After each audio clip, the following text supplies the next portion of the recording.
স্কুলে হুম, যাওয়া, কলেজে যাওয়া, ইউনিভার্সিটিতে যাওয়া, আমার হুম, কাজ হচ্ছে পড়ার টেবিলে থাকা।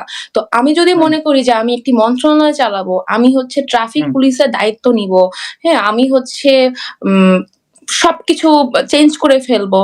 এ ইভেন আপনি দেখবেন যে তখন খুব স্লোগান হচ্ছিল বিকল্প, বিকল্প। আ হুম, তাহলে হুম, সেই বিকল্প আসলে কোথায়? মানে যেই বিকল্পের খোঁজ সন্ধান আসলে ছাত্ররা করছিল, সেটি কি আদৌ হুম, এক্সিস্ট করে? মানে সেরকম কিছু কি হয়েছে বাংলাদেশে? বলতে পারবে না, বর্তমান ছাত্ররা? না হয়নি। এরকম কিছু তো কিন্তু হয়নি। তাহলে সেই হ্যাঁ, স্লোগান, সেই আ আকুতি বা সেই যে ভাষা, হ্যাঁ? আমরা বিভিন্ন সময় দেখেছি যে দেয়ালে, দেয়ালে হচ্ছে তারা অঙ্কন করেছে নানান কিছু নিয়ে। দুর্নীতি থেকে শুরু করে তারপর হচ্ছে রিভার্স আ আ ব্রেইন ড্রেইন বন্ধ হয়ে যাবে, হ্যাঁ? রিভার্স ব্রেইন হবে। সেগুলো কিন্তু হুম, হয়নি। আদৌ আমরা দেখেছি যে গত ১ বছরে আমার পরিচিত আমার অনেক বন্ধুরাই দেশ ছেড়েছে। যাদেরকে আমি দেখেছি জুলাইতে হুম, রাস্তায় নেমে মিছিল করেছিল, আন্দোলন করেছিল। নতুন বাংলাদেশ গড়বার স্বপ্ন নিয়ে।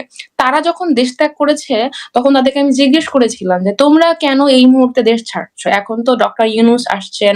স্যার আমাদেরকে আ অনেক আশার বাণী শুনিয়েছেন। নতুন একটা আ স্বপ্নের মতো বা আমরা একটা উন্নত বিশ্ব পাবো। আমেরিকার মতো স্বপ্ন আমরা দেখতে পারি। তো এরকম অনেক কিছু তো স্যার এসে বলেছেন আমাদেরকে তখন। তো তোমরা কেন যাচ্ছ?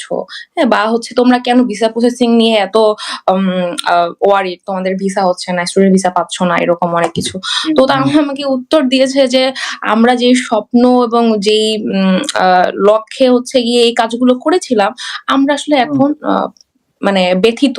আমরা যেটি করেছি আসলে সেটির কাজের কাজ কিছুই হয়নি। আমাদের সামনে আসলে মূলা ঝুলিয়ে দেওয়া হয়েছে। একেবারে মূলা। তো সেই মূলা দিন শেষে ঝুলানোর কারণেই কিন্তু হচ্ছে তারা দেশ ত্যাগ করেছে, হ্যাঁ? একটা ভালো একদম, জীবনের একদম, সন্ধানে। একদম।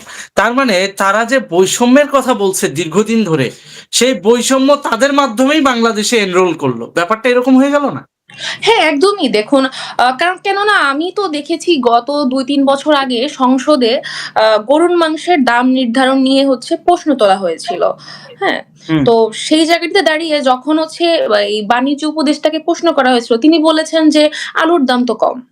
মানে একটা মানুষ সে শুধু আলু খেয়ে বেঁচে থাকবে। তার আর প্রোটিনের সোর্স এর কোন দরকার নেই। সে ডিম খাবে না, মাংস খাবে না, শুধু আলু খেয়ে বাঁচবে। ব্যাপারটা হুম, এরকমই। তো আপনি তো একদম, জানেন একদম, বেশি কার্ব খেলে মানুষের আসলে আম নিজের ইমিউনিটি সিস্টেম হচ্ছে গিয়ে লো হয়ে যায়। হ্যাঁ? ডায়াবেটিস সহ একদম। হচ্ছে আরো নানান রোগ হওয়ার সম্ভাবনা রয়েছে। হুম, তো জনগণের নিজেদের স্বাস্থ্য ঝুঁকিতে ফেলে আ এরকম মানে আমার যদি স্বাস্থ্য ভালো না থাকে, আমার যদি নিজের কর্মদক্ষতা বাড়াতে চাই, আমাকে তো সুস্থ থাকতে হবে। তো সেই সুস্থ একদম, থাকার একদম। পিছনে তো হচ্ছে খাদ্য। সেই খাদ্যের হুম, জায়গাতে আমরা দেখেছি যে আমরা ইন্ডিয়া থেকে হচ্ছে চাল আনবো না। আমরা দুবাই থেকে আনবো। অথচ দুবাইয়ের চাল ইন্ডিয়ান চাল। তো আমি আমার পাশেই আমার কানাডার হচ্ছে ওই পাড়ি হচ্ছে ইন্ডিয়া। তো আমার হুম, পার্শ্ববর্তী রাষ্ট্র থেকে আমি না নিয়ে আমি অনেক বেশি টাকা খরচ করে চাল কিনবো এবং সেই চাল আমার দেশের জনগণ খাবে। আ মানে জনগণের টাকা এভাবে নষ্ট করার আ রাইট তো আসলে সরকারের নাই।